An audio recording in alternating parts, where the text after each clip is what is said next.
Okay guys, let's begin with the class. अब सबसे पहले मैं डिस्कशन करूंगा, उसके बाद आप सब चीज़ें कॉपी करोगे। सबसे पहले आपके पास याद करो न्यूटन्स फर्स्ट लॉ होता था, या इसको हम लोग लॉ ऑफ इनर्शिया भी एक तरह से कहते थे। तो भाई आपके पास जो फर्स्ट लॉ है वो आपको कह रहा है, भाई इसको ज़रा रीड करते हैं। Let me cover this part with you. ये मेरे पास कह रहा है every body continues in its state of rest और uniform motion in a straight line unless acted upon by an external force. इसका कहने का मतलब है अगर मेरे पास एक ऑब्जेक्ट कांस्टेंट स्पीड पे चल रहा है वो हमेशा ही चलता रहेगा। लेकिन आप बोलोगे कि सर रियल लाइफ में तो ऐसा नहीं होता, मैंने किसी चीज़ को धक्का दिया वो तो आखिरकार रुकेगी। मैंने एक चीज़ बात कही थी कि भाई जब तक उस पर कोई एक्सटर्नल फोर्स नहीं लगे, दुनिया में जो आपकी रियल वर्ल्ड है वो तो फ्रिक्शन इन्वॉल्व है ना। मैं अगर धक्का भी देता हूं तो वो आखिरकार तो रुकेगा। लेकिन अगर सपोज करो कि आप स्पेस में हो, सही है, आप डीप स्पेस में हो, मैंने आपको धक्का दे दिया, you will not stop. There is a reason के एस्ट्रोनॉट्स वगैरह के साथ एक केबल भी लगी हुई होती है कि खुदा ना खास्ता अगर वो आगे निकल गया तो वापस तो खींच सके उसको, वरना there is no other way unless उसके पास प्रेशर कैन पड़ा हो। Do you understand this thing? ये बात याद रखना कि अगर डीप स्पेस में अगर आप को मैंने धक्का दे दिया, आप हमेशा के लिए मूव करते रहोगे, because there is no atmosphere to stop you. Is that clear? ये भी हो गया। अब ये मैंने इधर लिखा है कि this law also expresses the concept of inertia itself. अब इनर्शिया जो है it is the property associated with the mass. अब ये क्या कहता है? The inertia of the body can be describe as being its reluctance to start moving और to stop moving once it has started moving. इसका मतलब ये है कि अगर आप मास ज्यादा होगा तो उसको धक्का देना, उसको स्टार्ट मूविंग करना मुश्किल होगा, और अगर मास ज्यादा होगा तो उसको रोकना भी मुश्किल होगा। There is a reason why आपके पास, जैसे आपके पास ये है सुपर हाईवे वगैरह पे, आपने नोटिस किया होगा कि जो ट्रक्स होते हैं, जो ट्रॉलर्स होते हैं जिसके ऊपर बहुत हैवी लोड होता है, वो स्लो स्पीड पे चल रहे होते हैं। The reason is that it is very difficult to stop it. इसी वजह से स्लो पे चल रहे होते हैं ताकि इज्जत से अगर कोई ऑब्स्टिकल आ जाए तो रुक जाए। लेकिन खैर पाकिस्तान है, कानून तो है नहीं, सही है। दैट इज वन रीजन, सही है। इसका एक एग्जाम्पल और भी है कि भाई अगर आपके सामने हाथी भागता हुआ आ रहा है तो उसको रोकना बहुत मुश्किल होगा। The only way to save your self is to side step. अगर आप उससे भागोगे तो वो पकड़ लेगा आपको, सही है। लेकिन अगर वही सेम चीज मैं अगर अप्लाई करूं कि आपके सामने एक चूहा भागता हुआ आ रहा है आपको काटने के लिए, सही है, आपने अगर साइड स्टेप भी किया, क्योंकि उसका इनर्शिया कम है, वो जल्दी से टर्न हो जाएगा। Is that clear? तो ये आपके पास है। और दूसरी बात, सबसे इंपॉर्टेंट बात ये है, mass of a body is a measure of its inertia। जितना मास होगा तो उतना ही inertia भी होगा। अब सेम चीज जो पहला लॉ आपके सामने लिखा हुआ है, इसको हम लोग मोमेंटम में भी कोट कर सकते हैं, और मोमेंटम के बेसिस में इस तरीके से कोट करते हैं कि momentum of a body remains constant unless acted upon by an external force. अगर मुझे किसी बॉडी का मोमेंटम भी चेंज करना है तो मुझे एक्सटर्नल फोर्स चाहिए होगी। Is that clear? Don't ask me कि सर मोमेंटम क्या होता है। सबको पता है कि एमवी होता है, मास इनटू वेलोसिटी, आप ओ लेवल्स में करके आए हो। Is that clear? तो अब आप जो है ये जो आपके पास जो मैंने पॉइंट्स लिखे हैं इनको तो प्लीज कॉपी कर लो, ताकि आपके पास एक वो आंसर, क्योंकि ये क्वेश्चंस कॉमन होते हैं, पेपर 2 में कभी भी आ सकता है आपके पास। Newton's second law. अब बी वेरी केयरफुल कि जब आपका पेपर आएगा, एमसीक्यू हो या आपका पेपर 2 हो, this is the new definition you will be following through out the syllabus. Every time you are asked to write a note on Newton's second law, it must be written this way: the rate of change of momentum of a body is directly proportional to the external force acting on the body and takes place and always takes place in the direction of force। ये आप straight away इसको copy कर लो, पहले लिख लो, और ये याद कर लो कि जब भी फोर्स का जिक्र आएगा तो ये याद रखना है कि आपके पास rate of change of momentum लाजमी होना चाहिए, सही है। अब मेरी बात सुनो, ओ लेवल्स में आप करके आए थे भाई, ओ लेवल्स में आप करके आए थे भाई, F is equal to M A, no doubt it is still very important, ठीक है। लेकिन आपको पता है कि A is also equal to V minus U over T, होता है कि नहीं होता? होता है ना। क्या मैं एक काम कर सकता हूं, इसको उठाकर इसमें सब्स्टिट्यूट कर सकता हूं A की जगह पर। अगर मैंने इसको सब्स्टिट्यूट किया तो ये मेरे पास बन जाएगा MV minus MU over T, बनेगा या नहीं बनेगा? अब मुझे एक बात बताओ, MV माइनस MU जो है, क्या ये नहीं है change in momentum? Change in momentum है या नहीं है भाई? Final momentum minus the initial momentum है या नहीं है? ये बात भी हो गई। तो क्या अब मैं फाइनली इसको लिख सकता हूं कि F is equal to change in momentum, P से रिप्रेजेंट करते हैं मोमेंटम को, ओवर चेंज इन टाइम, या T भी लिख लो, आपकी मर्जी है, लिख सकते हैं। So this is your final form, लेकिन I want you to copy whatever I have written on the left, ठीक है, ताकि आप अपने प्रॉपर नोट्स बना लो। अब इसके बाद एक और भी चीज मैंने लिखी है, यूनिट ऑफ फोर्स जो होता है, आपको पता होना चाहिए, ये कोई इसकी तारुफ की जरूरत नहीं है, न्यूटन होता है, लेकिन न्यूटन को भी डिफाइन आप कर लो तो ये लिख लो आप अपने पास, दिस इज ऑल्सो इंपॉर्टेंट, ठीक है। Newton is that force which produces an acceleration of 1 meter per second on 1 meter per second squared on an object of 1 kg। अगर पूछा जाए तो ये भी आप लिख सकते हो पेपर के अंदर, प्लीज राइट इट डाउन। अच्छा, अब जरा सुनो, न्यूटन्स थर्ड लॉ के बारे में जरा ये लिख लो। मैंने लिख दिया है कि भाई if a body A exerts a force on body B, body B will exert an equal and opposite force on body B। काफी देर से मैंने इसका तबसरा भी किया था, वो अनफॉर्चुनेटली मैंने रिकॉर्ड नहीं किया, लेकिन आप ये लिख तो लो, force must be of the same type. अब इसके बाद कुछ एग्जाम्पल्स है मेरे पास एक्शन रिएक्शन पेयर के, वो भी जरा डिस्कस कर लेते हैं। पहला लिखा है, the earth exerts a gravitational force of attraction on the moon, but then we also know that, counter argument ये, the moon also exerts the force of the same size on the earth. Is that clear? फिर हमारे पास है, a rocket moves forward as a result of the push exerted on it by the exhaust gases which the rocket has pushed out, ठीक है। फिर हमारे पास है, when a man jumps of the ground it is because he has pushed down on the earth and the earth in accordance with the Newton's third law pushes the man upward. ये भी Newton's third law का है। Is that clear? ये चाहो तो ये examples आप copy कर लो, ये एक रेलेवेंट टेक्स्ट से मैंने निकाले थे, तो अच्छे एग्जाम्पल्स हैं। लॉ लिखा था तो इसको भी हम लोग मोमेंटम के लॉ में लिख सकते हैं। वो ये है, change in momentum of body A must be equal to the change in momentum of body B, ठीक है। या इनफैक्ट आप ये भी लिख सकते हो, the rate of change of momentum of body A must be equal to the rate of change of momentum of body B, अगर if they are interacting with each other, क्योंकि टाइम तो दोनों के कॉन्टैक्ट या जो भी चीज हो रही है वो तो सेम ही होगा, तो रेट भी लिख सकते हो आप, you can also use the word rate. जाहिर सी बात है, डायरेक्शन हमारे पास जो होगा ऑपोजिट होंगे, मस्ट बी इक्वल, हाँ, एंड ऑपोजिट भी लिख दो इधर, एंड ऑपोजिट भी लिख दो, ताकि आपके पास डायरेक्शन भी डिफरेंट आ जाए, सही है। Just add this word over here. Let's deal with a question over here.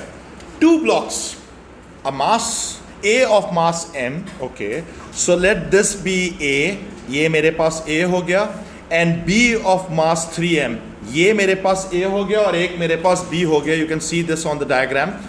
They are pushed along a smooth floor under the action of a constant force F applied to A। We can see that कि एक force F है which is applied to both the masses together, okay।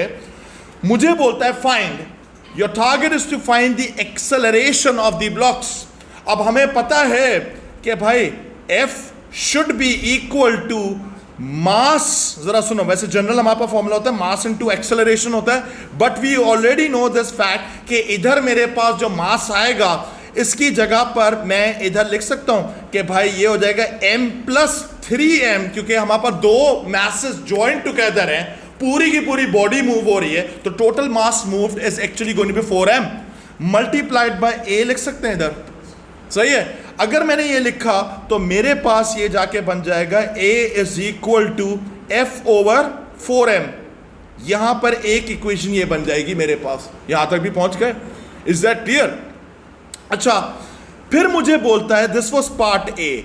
फिर मेरे पास B part में बोलता है the force exerted on B by A. जरा सुनो, मुझे बोलता है कि बी पर क्या फोर्स लगी, ए ने लगाई। सही है, ऐसे ही है।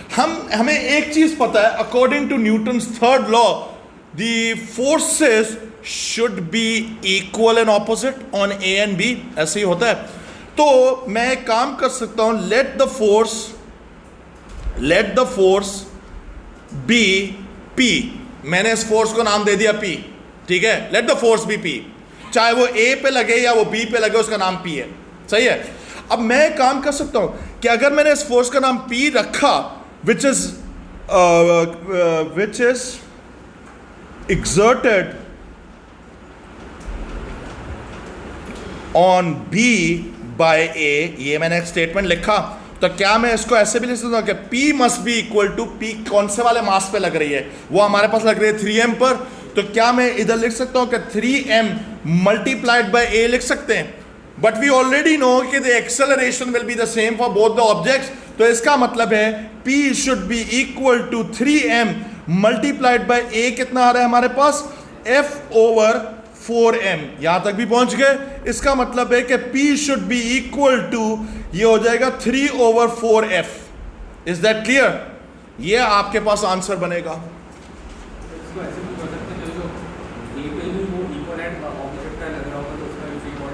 उसका भी बना के कर सकते हो आप। जी बेटे, सही। इसके बाद हमारे पास एक और क्वेश्चन आया, ये भी क्वेश्चन कॉपी कर लो क्योंकि ये बड़ा अच्छा सवाल है। अच्छा, ये मुझे कहता है a body of mass 7 kg rests on the floor of a lift. Okay, calculate the force R exerted on the body by the floor when the lift has an upward acceleration of this। यानी lift ऊपर की तरफ जा रही है और मेरे पास एक मास उसके ऊपर रखा हुआ है। सही है। तो ये टेक्निकली हमारे से रिएक्शन फोर्स मांग रहा है। सही है, जो कांटेक्ट फोर्स है। अच्छा, अब सबसे पहली बात है कि इसके अंदर अगर मैं एक छोटा सा डायग्राम बना लूँ, ये मेरे पास सपोज करो एक लिफ्ट है और मेरे पास जो मास रखा हुआ है, लेट दिस बी अ मास, ठीक है। ये पहले ए पार्ट के लिए कर रहा हूँ। सही है। इस मास का जो वेट है मेरे पास जो है वो जाहिर सी बात है नीचे की तरफ होगा, और मेरे पास जी की वैल्यू उसने खुद दी हुई है 10 दी हुई है। तो इसका मतलब है कि नीचे की तरफ कितना हो जाएगा? 70 न्यूटन ये आ जाएगा। रिएक्शन फोर्स मुझे पता है कि स्ट्रेट अवे ऊपर की तरफ होगा, लेकिन अभी यहाँ पर रिएक्शन फोर्स हमें निकालना है। आपकी ये जो सोच है ना कि reaction force is always equal to the weight, not necessarily. Let's see, ये मैंने बना लिया। अब मेरे पास जो इसकी एक्सेलरेशन का जो डायरेक्शन है वो ऊपर की तरफ है। ऐसे ही है, upward acceleration of 2 metre per second. तो इसका मतलब है 2ms-2। यहां तक पहुंच गए।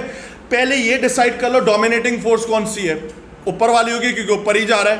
तो इसका मतलब है R डोमिनेटिंग है, तो इसको हम लोग लिख सकते हैं कि R-70 should be equal to, mass कितना मूव हो रहा है? 7 kg। तो 7 मल्टीप्लाइड बाय 2 लिख सकते हैं इसको, ये कर सकते हैं। अगर आप ये पहले पार्ट में अप्लाई करोगे तो आपके पास आ जाएगा R इज इक्वल टू 14 और प्लस 70। कितना आ रहा है R? 84 न्यूटन। सही है। अब इसका मतलब एक और भी है, जरा सुनो, एंड इट मेक सेंस।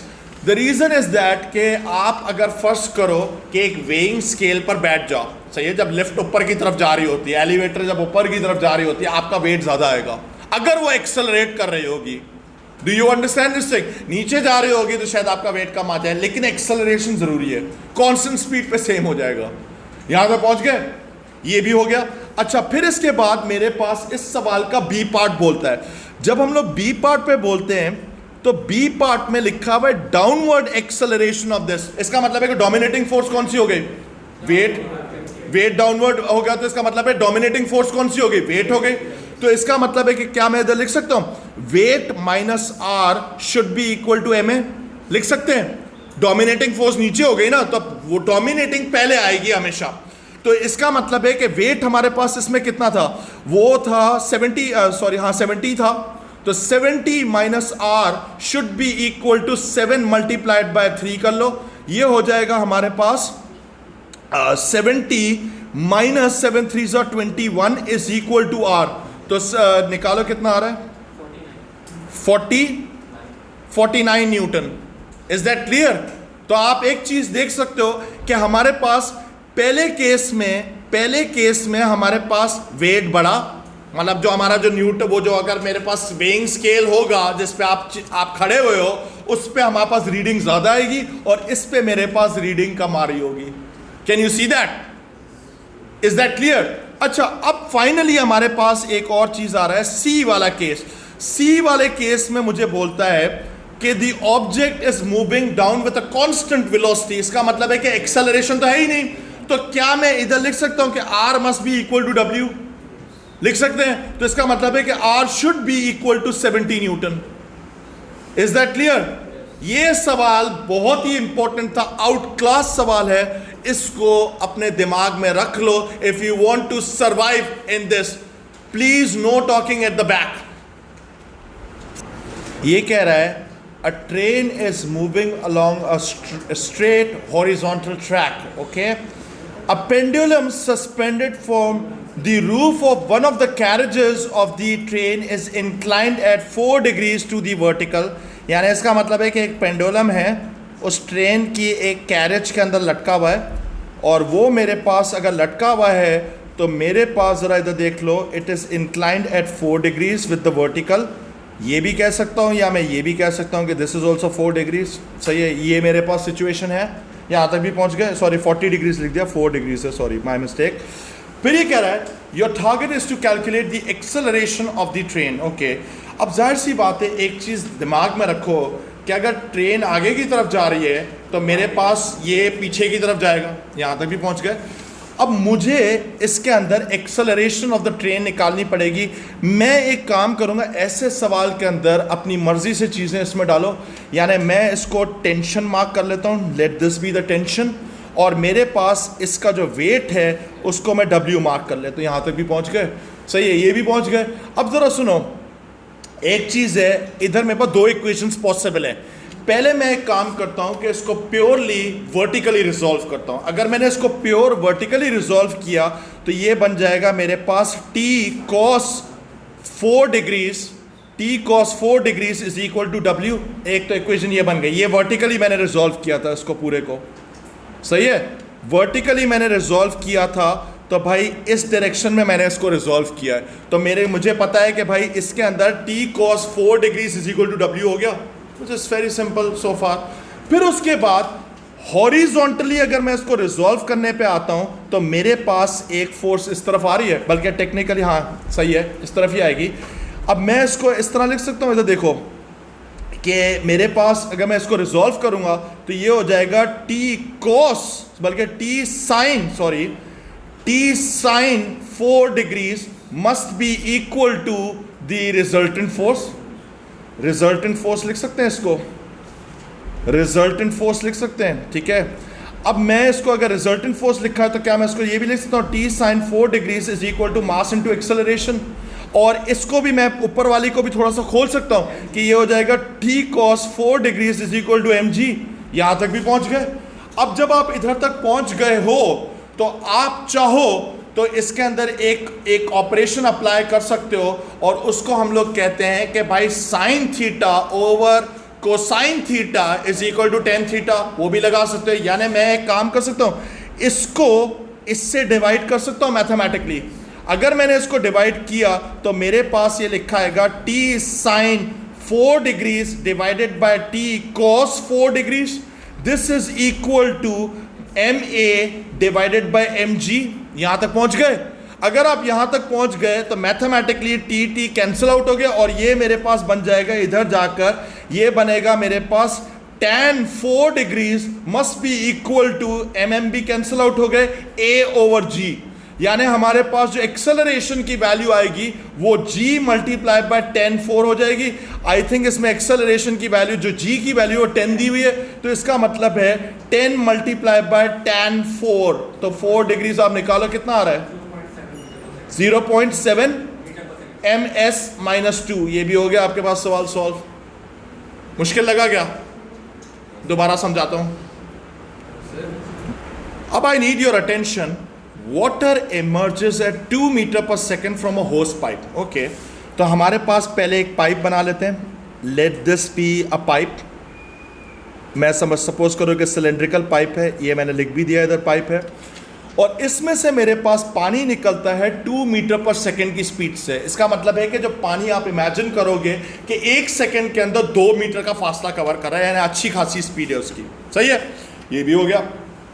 तो मैं बना भी लेता हूँ डायग्राम, और फिर मुझे बोलता है and hits a wall at right angles, यानी बिल्कुल सीधा जाके एक दीवार पर टकराता है। ठीक है, अब सपोज करो कि मेरे पास दीवार जो है वो ये एक दीवार है, this is a wall over here, you can see that, और इधर जाकर मेरे पास पानी टकराता है। अब पानी को मैं ये दिखा रहा हूँ, ये गया, ये पानी जाके इस दीवार में जाकर इधर जाके इसने टकराया, और यहाँ पे भी हमें पता है कि एक सर्कल ही बन रहा होगा एक।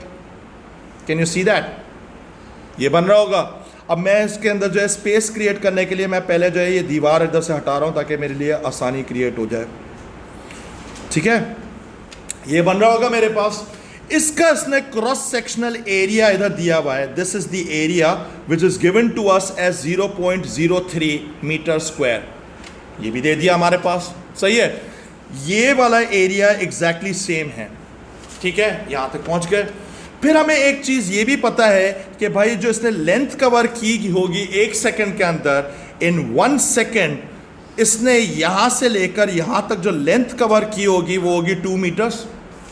ये भी हो गया। सो फार सो गुड, दीवार पे जाके टकराया है। फिर मुझे बोलता है your target is to calculate the force. Force निकालना है हमें। अब हमें पता है कि हमारे पास जो फोर्स होता है, force is actually equal to ma। लिख सकते हैं क्या? मैं इसको ऐसे भी लिख सकता हूं कि F is equal to m delta v over delta t भी लिख सकते हैं, यानी change in velocity over change in time. या मैं इसको एक और तरीके से भी लिख सकता हूं कि F is also equal to change in mass over change in time multiplied by v। लिख सकते हैं। या मास का रेट ऑफ चेंज आ जाए या वेलोसिटी का रेट ऑफ चेंज आ जाए, दोनों केसेस में हम लोग फोर्स निकाल सकते हैं। Is that clear? यहां तक भी पहुंच गए। सो फार सो गुड। अच्छा, चलो हम लोग यहां पे पहुंच गए। अब मैं एक और चीज पहले अपने दिमाग में निकालना चाह रहा हूं कि यार पहले मैं मास तो निकाल लूं, मुझे तो वैसे ही दोनों केसेस में मास चाहिए होगा। तो एक काम कर सकते हैं, मास के लिए क्या हम लोग ये लगा सकते हैं volume multiply by density. By density is mass per unit volume, तो मास को सब्जेक्ट बना सकते हो। अगर आपने मास को सब्जेक्ट बना दिया तो वॉल्यूम इनटू डेंसिटी हो गया। अगर ये वॉल्यूम इनटू डेंसिटी हो गया तो वॉल्यूम ऑफ दिस सिलेंडर क्या हम लोग निकाल सकते हैं, और volume of this cylinder is actually cross sectional area multiplied by length multiplied by rho. लिख सकते हैं इसको, हाँ या ना? तो मेरे पास क्रॉस सेक्शनल एरिया कितना है 0.03 है, मल्टीप्लाइड बाय लेंथ कितनी है 2 है, मल्टीप्लाई बाय डेंसिटी कितनी है 1000 है, और ये सारा का सारा हिसाब जो हुआ था 1 सेकंड के अंदर हुआ था। तो टेक्निकली जो मेरे पास ये मास आया होगा, ये कितना रहा था 60 kg जो मेरे पास मास आया है ये इन 1 सेकेंड है, यानी 1 सेकेंड के अंदर इतना पानी मेरे पास जाकर दीवार पर टकराया, कह सकते हैं। इसका मतलब है कि क्या मैं इसको लिख सकता हूं delta m over delta t should be equal to 60 kg पर सेकेंड। लिख सकते हैं।